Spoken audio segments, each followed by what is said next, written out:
Hi,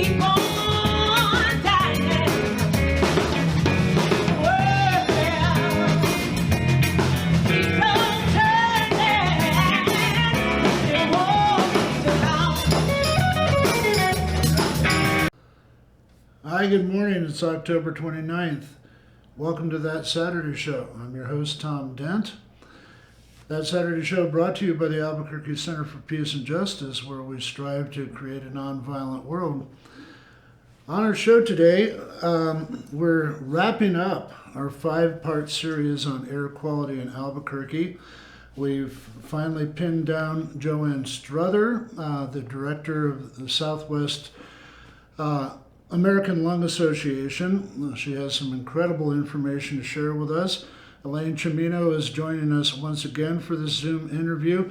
I do apologize for part of the quality of the Zoom interview. Apparently, there are a bunch of updates that Zoom put out throughout the country in order to recalibrate Zoom, but we did not do the updates in time, so the quality is a little bit shaky. If you want to step away for the second half of the program and just put it on audio, it's a great podcast. It's fantastic information.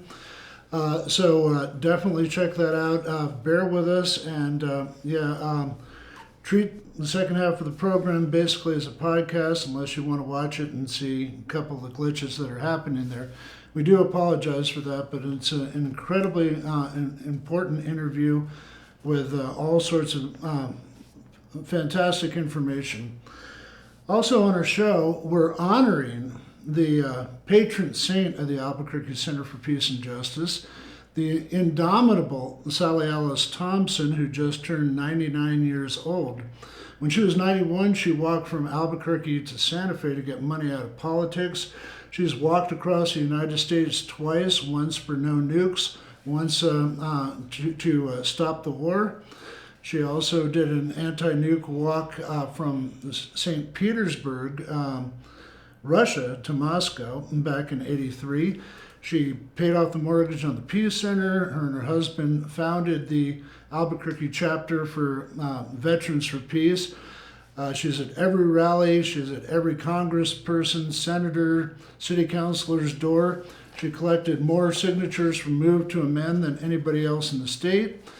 After we see Sally Alice, we'll also enjoy 3 great songs by the Raging Grannies. They're a group that's been put together for a number of years at the Peace Center by Sally Alice. And they sing about different, very important political and social issues to the tune of well-known songs. The songs that are going to be presenting are America the Turbulent, Stop the Fracking, and Sing for Peace. So here we are, just before Halloween, or shaman, as the Celts pronounce it. Happy Halloween. We've got Thanksgiving and Christmas coming up before you know it. A great Christmas gift would be signing up as somebody as a member of the Peace Center, signing up yourself, making a large donation to the Peace Center so we can keep our great work going. Contrary to any rumors that are out there, we are not closing. I'm not closing anytime soon. So, join one of our PAJOLA groups, Peace and Justice Organizations Linking Arms, environmental groups, anti-war groups, anti-fracking group. Come in, check it out. We have close to 30 groups. Also, during the week, we have our Peace Cafe every Thursday from 10 until 3. Free food, music, conversation. It's a great time. Anybody's welcome. On Saturday at 10 o'clock is our free food distribution in our parking lot every Saturday. And coming up the first week in November on Sunday at 1 o'clock at the Peace Hall at the Albuquerque Center for Peace and Justice, 202 Harvard Southeast, Connie Knutson is presenting another workshop on race amity. This time the theme is cooperation between races internationally, nationally, and with the government. And on Monday the 7th, James Janko, who we had on the show last week, is going to do his reading from his new book on basically how our military across the world and other militaries contribute a huge percentage to greenhouse gas emissions and climate change. So enjoy the show, and thanks for watching. Hi, good morning. Welcome to That Saturday Show. We're here at the Albuquerque Center for Peace and Justice. I'm your host, Tom Dent. I am here with the indomitable Sally Alice Thompson, one of the greatest activists New Mexico has ever seen. Sally Alice just celebrated her 99th birthday. Her and her husband Donald, back in 1987, founded the Albuquerque chapter for Veterans for Peace. She paid off the mortgage on the Peace Center building that we're in right now in 2003. She's been active in the state legislature and politics since I was born, way back in 1956. Hi, Sally. Welcome to the program. So glad to be here. Thank you for having me. Great. So another one of Sally's major accomplishments that my group, the local national affiliate of Move to Amend, that worked to get money out of politics and overturn Citizens United, Sally Alice probably gathered more petitions for signatures for our petition than anybody else in the state. And when she was 91 years old, she walked at least 6 miles a day from Albuquerque to Santa Fe to get money out of politics. And what do we call that? The mop? Yeah, get the mop. So let's, her other accomplishments are almost too innumerable to cover during these 20 minutes, but let's start at the beginning. Sally, where were you born and raised? I was born in Missouri. Mm-hmm. We lived there till I was about 4. Then we moved to Kansas. Then we moved back to Missouri. Mm-hmm. And then we moved to Iowa. So we lived in a lot of different places. That was during the Depression. Mm. And you did some work in the war, and then you became a teacher, is that right? Yeah, I was a Navy wave during World War II. But before that, I got a teacher's certificate when I was still in high school. Really? Wow. And I taught rural school for 2 years. Mm-hmm. One-room schools. How did you make your way to New Mexico and Albuquerque? Well, my husband, Don, was called back into the service during the Korean War. And when he was released, we were on our way back to Illinois, where we'd been living, and we stopped in Albuquerque and never got any further. Wow. So you taught again in Albuquerque? Was Don a teacher as well? Yes. Mm-hmm. And how long did you guys teach for? I taught 20 years, and he taught 25. And from what I've heard, you and your friend Mandy Pino, a number of your other associates, have been active in New Mexico politics probably since around 1956, right? We started in 53. Wow. Was it basically for teacher union stuff, or was it a bunch of different activism? Well, we were fans of Adlai Stevenson, and we worked for him for his presidential campaign. But of course, he lost to Eisenhower. Well, I campaigned a lot on Jimmy Carter's second try for the White House, but that didn't work out as planned. So how did your activism grow? I've heard that, what was it, 1983 that you walked against nuclear proliferation? Yeah. I did a great peace march across the country. Took 8.5 months. Wow. We slept in tents at night. And you went from Los Angeles to New York or D.C. or what? To New York and then down to D.C. From there. And you've done a couple other walks too, right? You walked in Russia, right? Yeah. They did the Soviet American Peace March from what was called Leningrad. Now it's called St. Petersburg. Wow. So what other type of activism have you been in, and what kind of, when did your way to associating with the people that formed the Peace Center? Well, when I was living here, I joined a group of women called One, and I don't remember what those letters stood for, except it was nuclear disarmament. Mm-hmm. Women affirmed for, or something like that, for nuclear disarmament. I know there was 2 to 4, maybe 5 groups initially that, especially about nuclear disarmament and opposing the war, that formed the Peace Center. Yeah. Mm-hmm. Yeah, I wasn't actually a member of the group. I mean, I wasn't actually a person who started the Peace Center. Dory Bunting and Blanche Fitzpatrick and a few other women. Mm-hmm. And Kent Zook, right? Kent Zook, yes. Mm-hmm. So when did you get active in here, so the first group you formed here was Veterans for Peace with your husband, or were you involved in other groups first? No, a little later I started the Raging Grannies here in Albuquerque. There you go.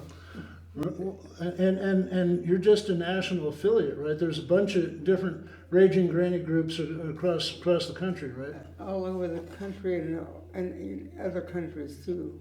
Are they usually associated with Veterans for Peace, or? No, they're just peace activists. Great. Women. Mm-hmm. So have you been around the country in the meantime? I know at one point you were on the National Board of Veterans for Peace, right? No, Huh? Don was, but I Okay. wasn't. Okay. But I went to the national conventions. And what else have you been doing here? It's so much that, like I said, it's hard to encapsulate in 20 minutes. But you fasted for different causes. You've been involved in a number of different causes. Stop the War Machine. Yeah. Every year, from the very beginning, Don and I went to demonstrations in Fort Benning, Georgia, called at what was called the School of America's Watch. That's a school that teaches people, soldiers from Middle America and Northern South America, how to torture and how to assassinate, and so I've been involved with that for many years. In fact, I just got a birthday card from Roy Bourgeois, who runs the School of the Americas Watch.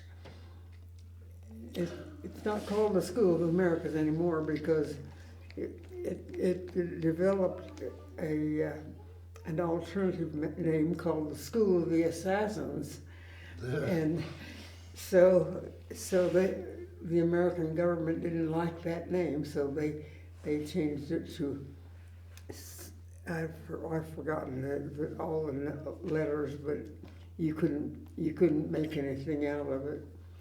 Have you been involved in international politics? I know that we talked on the radio podcast about you fasting against sanctions, and what else internationally have you been involved in?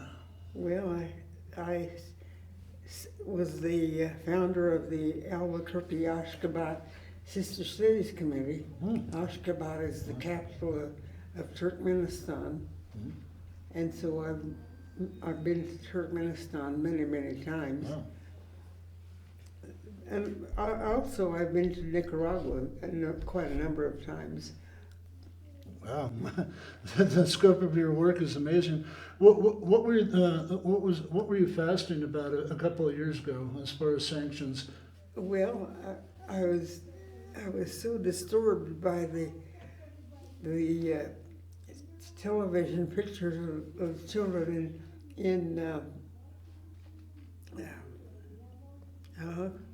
what's the name of that country? Yemen, Iran? No, the one that Ukraine is fighting against for so long. I can't think.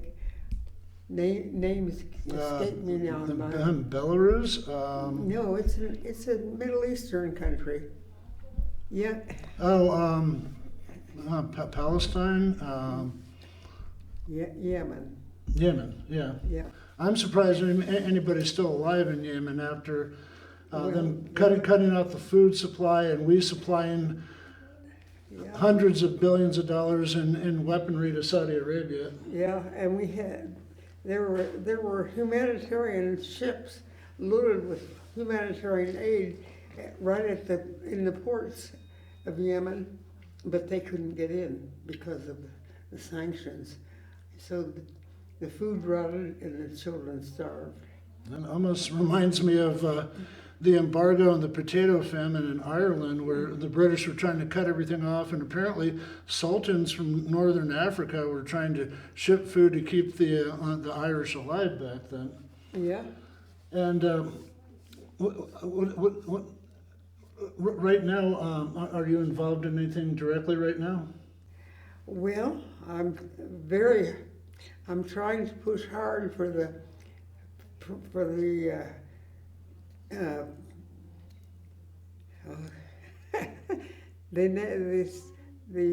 new law that has been passed by the United Nations, its General Assembly, not the Security Council, to outlaw nuclear weapons completely. Really? Outlaw Very good. the manufacture, the ownership, everything about nuclear weapons, and of course. Well, you've been pretty stalwart about that. In a state like New Mexico that manufactures a huge percentage of nuclear weapons, you're fighting the good fight. Well, I'm sorry to say fight, but yeah, well, we're opposing it very strongly. right.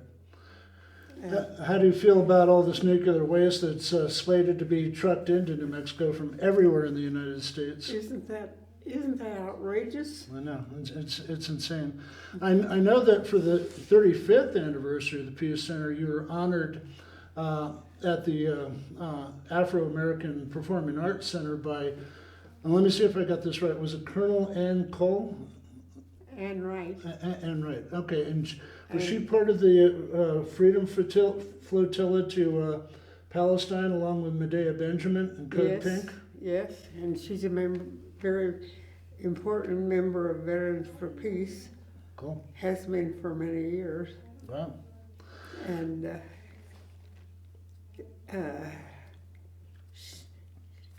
also David Barsamian spoke at that event. Right. And David Barsamian is a internationally syndicated radio host with alternative radio, and also a Pajola group here at the Peace Center. Yeah. So Sally, let me ask you this question. We're getting younger people in, young interns, and branching out to the schools. What advice would you give young people about joining the Peace Center or becoming activists right now? Always be brave and go against the mainstream media propaganda, because so much that's in the mainstream media is purely government propaganda. Right. And so. And it almost seems like both sides of the neocons are owned by big business and the military-industrial complex and the defense contractors. Yeah. Well, I'm reading a book called Understanding the War Economy, and the author there says that what we're opposing now isn't what we were opposing 10 years ago, because the corporations have absolute control of everything. And also, like what we were talking about on the last program with James Janko, is that our militaries around the world count for a huge percentage of greenhouse gas emissions and climate change. Yes, he's doing great work in that respect. Great. Well, thank you for being here with us. It's been a pleasure. If you have anything to add, please let us know. Well, one thing that I would like to emphasize is that I am very, very irritated by President Biden's cutesy saying it is the Middle East and the Middle American countries and South American countries aren't our backyard, they're our front yard. Well, I have news for him. They aren't in our yard at all. Those are sovereign nations, and they deserve the respect and the acknowledgement of being equal partners in the fellowship of the nations of the earth. They're not our backyard. They're not our front yard. Right. They're not our yard at all. Yeah. They are sovereign nations. And the former administration called them worse. But just to wrap up, how do you feel about the Peace Center, and how do you see the Peace Center going forward? Well, I certainly hope that it doesn't go under. That I think it's a very important aspect of the peace community, and it's a unifying organization to keep us all together. And if we didn't have it, we'd be so spread out, and overrun by the military-industrial complex and the makers of the worst nuclear weapons in the world. Thanks very much for joining us, Sally, and good luck with your endeavors, and I hope you have at least 50 more active years of activism. I don't. All right, and happy belated birthday. Thank you. Thank you very much. All right, thanks for coming. Have a great day.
senseless fighting.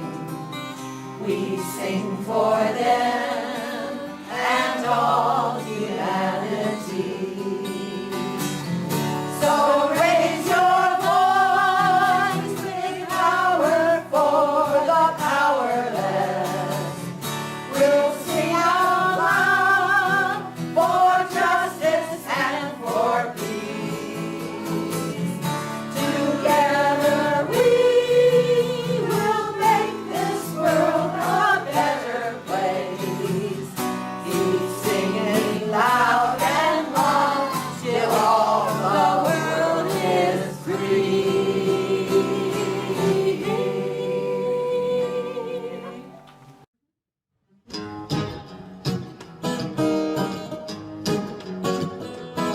Stop the track, Jack, and don't you pollute no more, no more, no more, no more. Stop the track, Jack, and don't you pollute no more.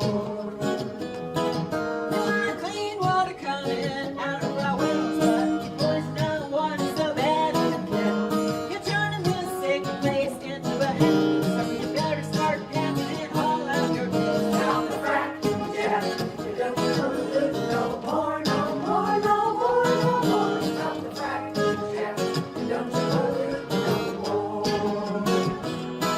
You're spewing out methane into the air, speeding up climate change everywhere. And you're spewing out benzene and silicon dust, putting our infant children at risk. Stop the track, Jack, and don't you pollute no more, no more, no more, no more. Stop the track, Jack, and don't you pollute no more. Mother Nature is angry, she's got the shakes. That's why we're having so many earthquakes. Time to stop the assault, so much is at stake. We gotta save our planet for our grandchildren's sake. Stop the track, Jack, and don't you pollute no more, no more, no more, no more. Stop the track, Jack, and don't you pollute no more. Don't you pollute no more. Don't you pollute no more. The Albuquerque Center for Peace and Justice has been serving the communities of Albuquerque for nearly 40 years. Peace and justice are the motivators for the work we do, in concert with dozens of other organizations and committees here and around the country. But we can't do it without your help. We need you. Get in touch at www.abqpeaceandjustice.org or call us at 505-268-9557. Hi, welcome back to That Saturday Show. I'm your host, Tom Dent. This is part 5 of our Air Quality in Albuquerque series. Our featured guest today is JoAnne Strother from the American Lung Association. Also with me is Elaine Cimino from Common Ground Rising, our Pajola group here at the Albuquerque Center for Peace and Justice. Albuquerque has some of the worst air pollution in the country, according to the State of the Air report released by the American Lung Association. The report ranked the city and the surrounding area as the 22nd worst air pollution in terms of ozone from 2018 through 2020, and Albuquerque is seeing more days with high ozone levels. The American Lung Association releases its State of the Air report annually.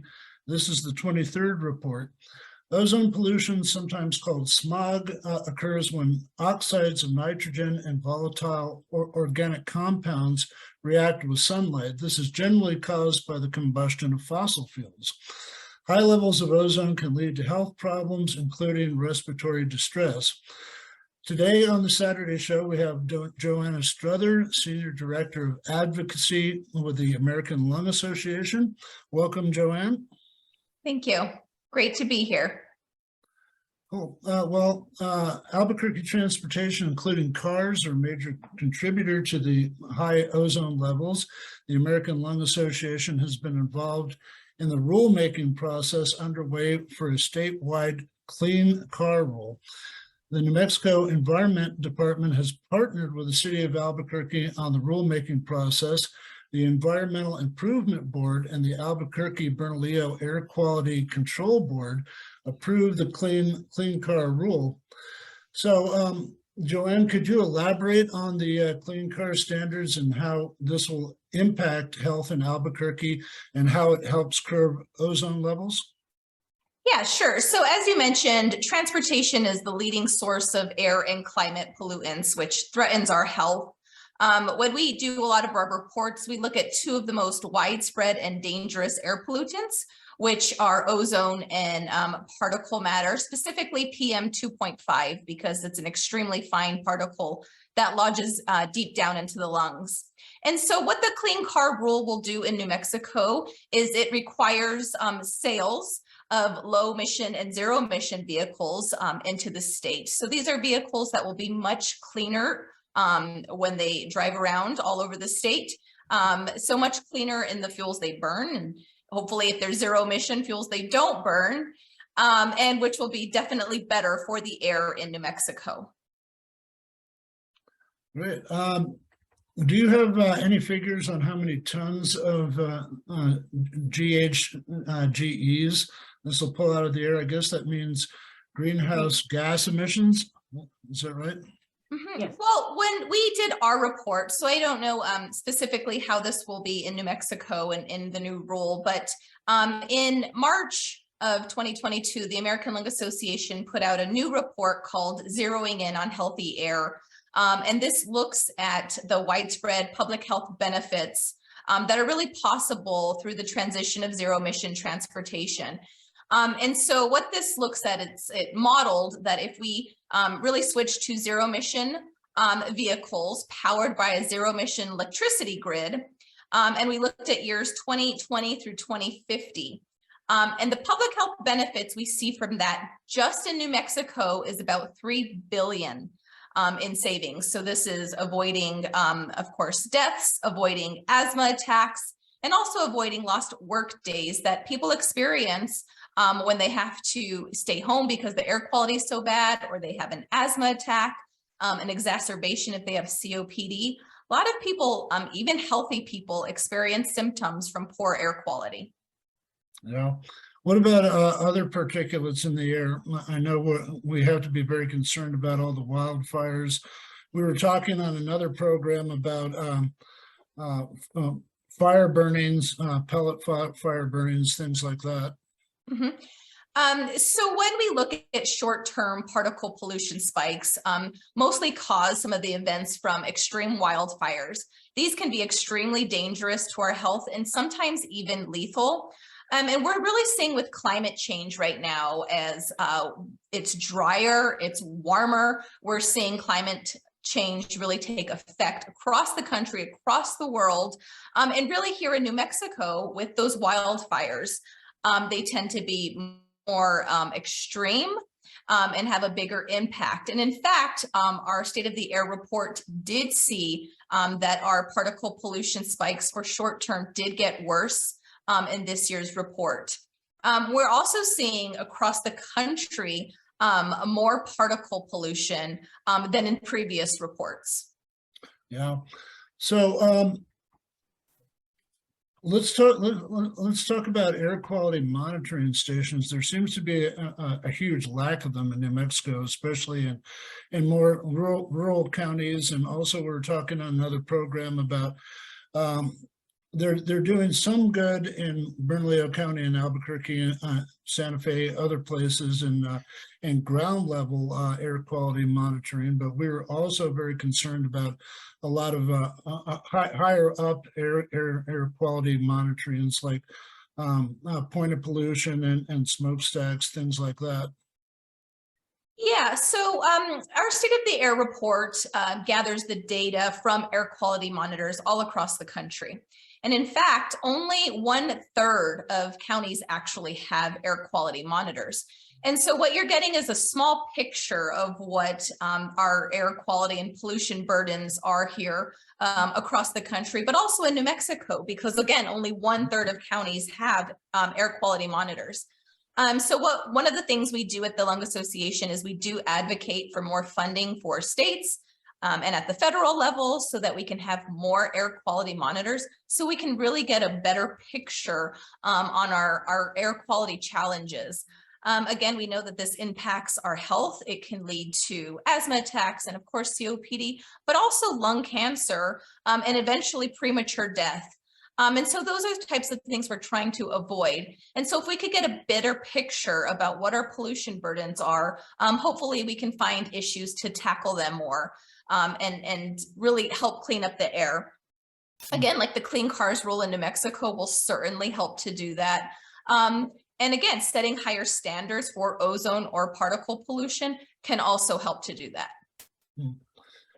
In another program in part 3, we're talking to Lauro Silva, the Mountain View neighborhood here in Albuquerque. In the South Valley, there's a lot of refineries, old jet engine plants. We have the rail yards with all their toxics. I mean, and they're right near the freeway. They're right near the railroad, and you know, as we can see across the country, a lot of impoverished neighborhoods, and a lot of neighborhoods of color seem to be located or are stuck with a lot of air pollution, a lot of toxins, a lot of air pollution, a lot of very low air quality. What can be done about that? Yeah, so unfortunately, our communities of color are really disproportionately impacted, and they tend to live near polluting sources. So near these places, near refineries, near gas and oil extractions, near freeways. And so that's why they're disproportionately impacted. And so we really need to focus on these communities and really clean up the air, especially in that area, because they are most impacted. So again, more air quality monitors in these areas would certainly help. The zero emission vehicles, because they're near highways and freeways, most likely. Also diesel emission trucks, as it takes our goods across the country and are on these freeways. If we can clean up, I know a lot of states are doing clean trucks rules right now. We'd love to see that happen in New Mexico. But there's a lot of things that we can start to do to clean up, especially our communities of color that are most impacted by air pollution.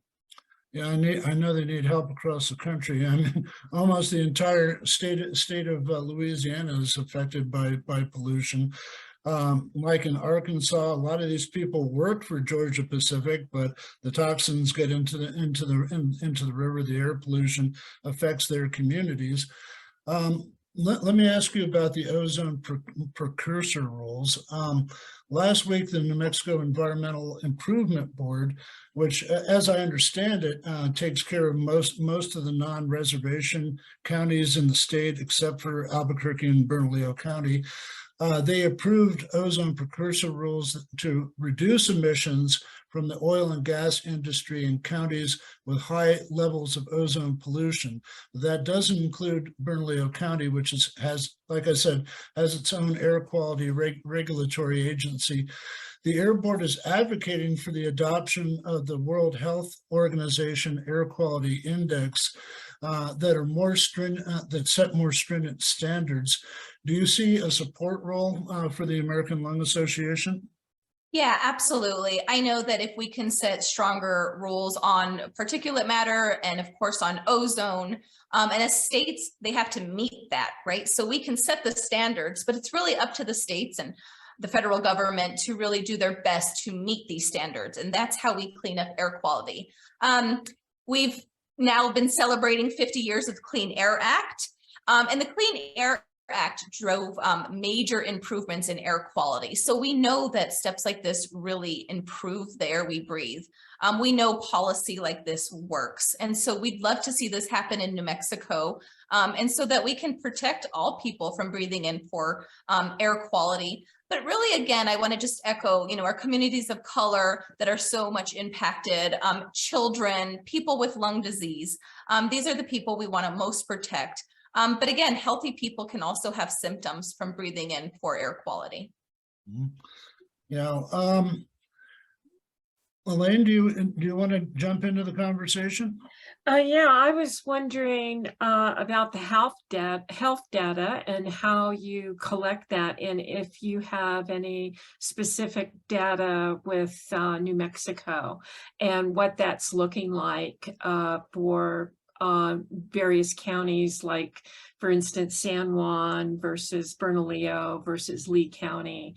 I know that in looking at your state of the air report, they all failed the grade on and they have bad air. And I'm wondering, what are some of those numbers looking like, and how do we start asking for more health data?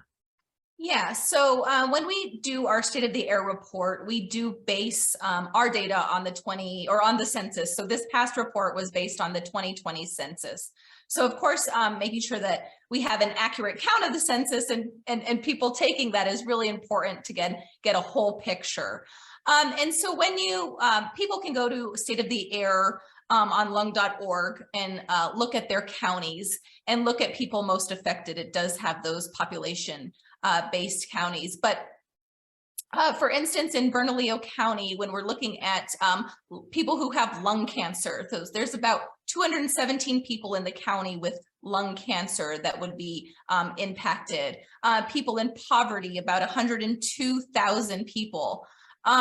So again, ours is based off of the census, and people can go and look at where they live. So Bernalillo or San Juan you mentioned, and look at the grade that their county gets for air quality, for ozone, and for PM. Again, sometimes data is missing because there's no air quality monitor in that state or in that county, excuse me. Sometimes we know that monitors might only function, it's a 3-year time period in this report, so they might only function a part of that time. Sometimes they decide to move the monitor to another county or another area. And sometimes the monitor isn't monitoring either ozone or PM. It could be monitoring, when you look at PM10, which is not a particle that we look at in our report. Again, so there's a variety of ways why we don't have complete data. But yes, echoing that we need to see the real picture and see the real struggle here so we can do our best to clean up air pollution would be the top health message for us in New Mexico. And how do you see the legislature playing a part in helping with air monitoring and helping save lives by monitoring for air pollution? Yeah, we would love to really see our state lawmakers take a better look. We actually have come a long ways in the past couple of years and have done a lot in New Mexico, especially when you compare us to our surrounding states and neighbors. We have taken major steps, and we'd like to continue that if that's asking for an appropriation for some air quality monitoring. I think that's something we can do. And, you know, depending on how the governor's race plays out, we'd like to talk to whoever has the seats and our state lawmakers to make sure that they know that air quality and cleaning up air quality in New Mexico really needs to be a high priority for us. In the AQI, we have targeted emissions. And while we have a lot of plans, we've passed the Clean Air Act, Clean Car Act, there's the ozone precursors. Do you know of any other program or project that is drawing down emissions as an interim target? Because it seems as though we don't have like a 5-year plan, or how are we going to get to 2030 emission goals and the 2040 and the 2050, and what are the targets for that? And does the Lung Association play a part in trying to evaluate health over the long term? Yeah, absolutely. And I think, a lot of states are like that right now. They have goals, but maybe not a targeted plan. And that's where the Lung Association's voice really comes in, because we do these air quality reports all throughout the year. Again, another tactic and what states are doing are looking at clean trucks rules. So again, looking at diesel emission vehicles and what the impact of those are, and getting that to be zero emission will really help. Again, we also have the Infrastructure Act, and we've had so many federal laws passed recently through the Biden administration that some of that funding will be coming into states. And hopefully with that can really set some real goals to clean up these air pollution challenges.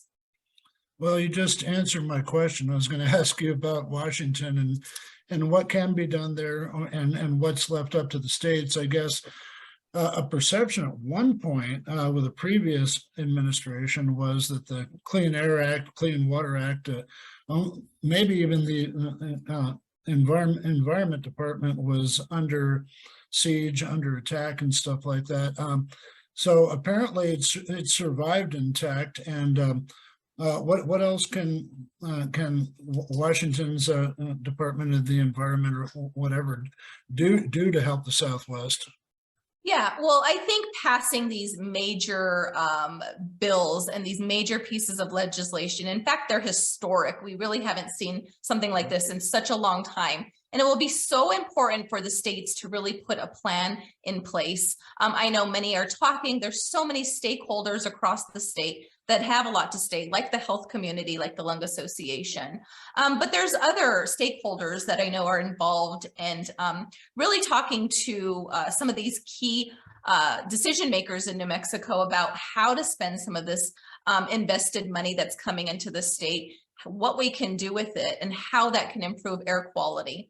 So I know plans are starting to be in place.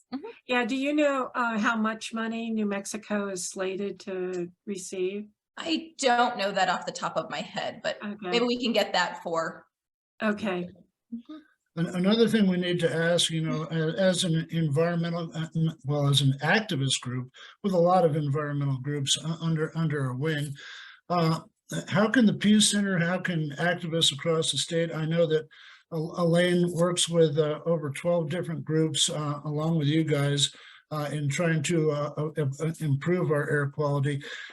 How can the rest of the community get involved and really work with you guys, go into the New Mexico State Legislature at the long session, and what do we need to sponsor, and how can we improve on the Clean Air Act and make sure that it's actually monitored and it's actually has a plan going forward and real work being done?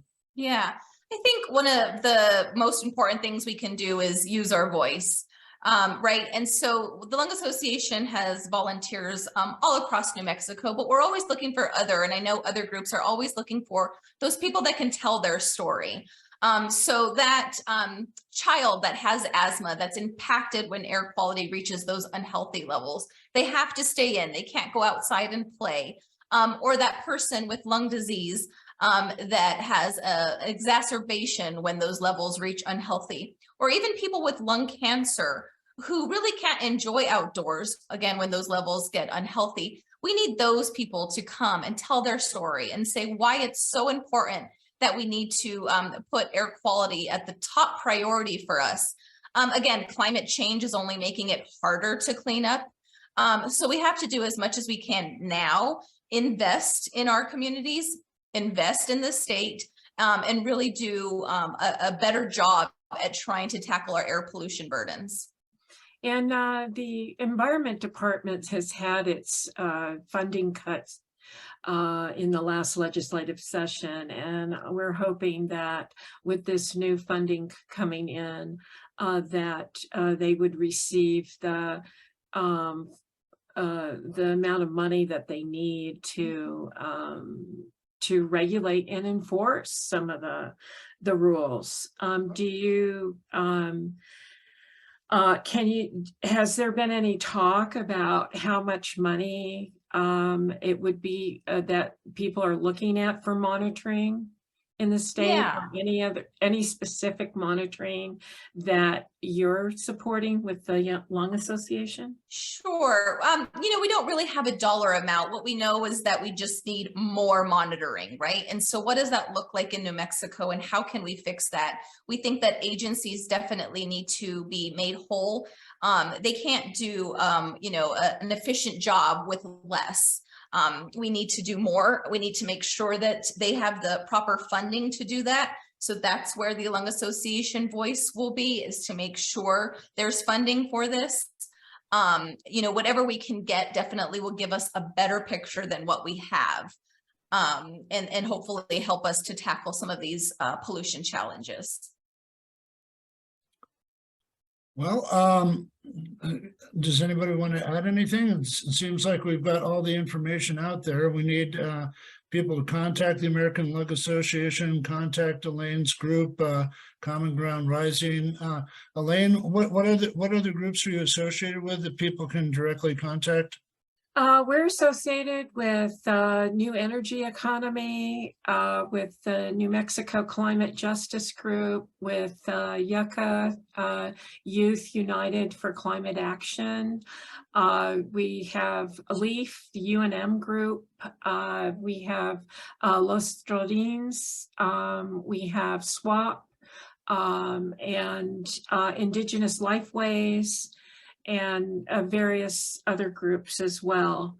I know I'm leaving out somebody somewhere, but it's a robust group, and we all come together in a circle, and we're all leaders, and we're all working towards these goals.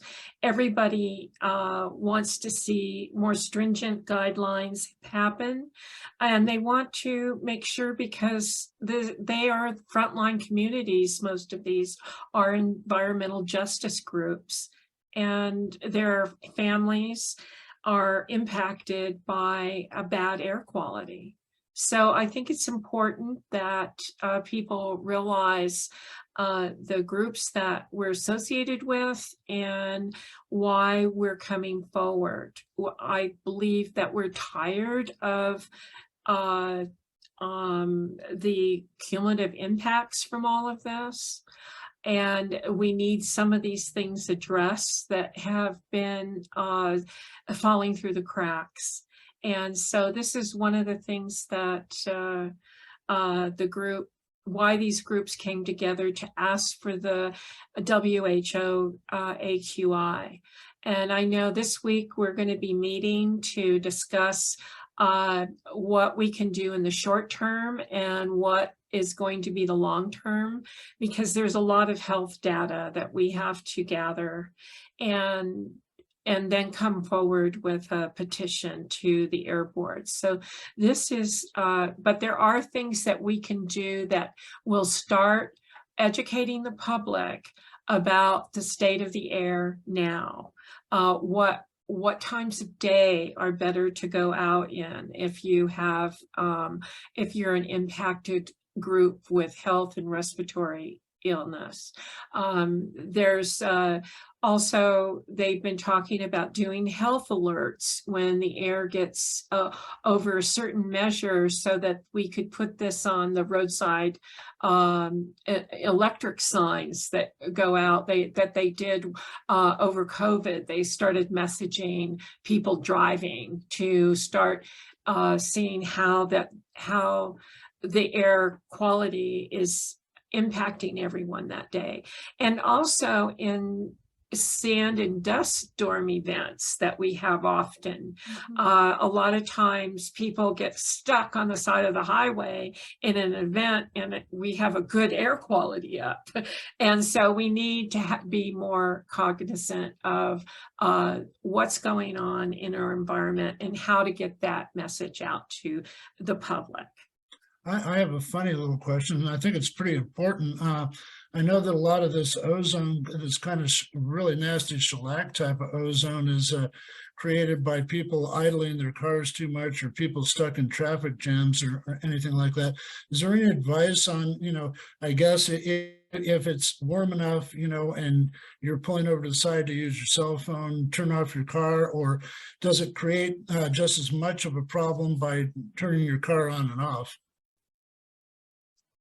Yeah, so idling definitely is a big issue and adds to the ozone burden. For sure, the air quality forecasts are so important for people to really understand. So on days that they are predicted to reach unhealthy levels, if it's ride sharing that day, so just less vehicles on the road, not sitting through drive-throughs, parents in the pickup line waiting to pick up their children from school idling. So if we can, these are simple little measures each of us can take to help clean up our air pollution. That will also help.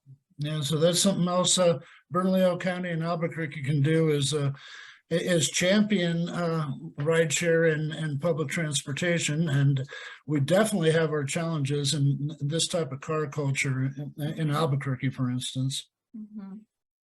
Yeah, that's so true. But really, yes, investing in rideshare will also help. I know some other states do campaigns, bike to work day. That's not always possible in a state like New Mexico, or sometimes even in Bernalillo County, but or telecommuting, if that's possible for your company, can also help. So there's so many different ways. Even refueling our car at night will help not contribute to the ozone burden, because ozone, again, is made under the presence of sunlight. And so at night, we don't have sunlight. So ozone isn't formed as much as it would be during the day. So even refueling your car, a simple step like that can also help. Wow. Great information. We're almost out of time. I know you have a very busy schedule. Thank you very much for clearing your time to join us. Elaine, do you have any closing remarks? No, I just want to thank JoAnne for coming on and clarifying a few things that we had about questions about the Clean Car Act and what the roles are. And we look forward to help on public education issues. Okay, let's all work together. Thanks everybody for showing up, and that's it. That's a wrap.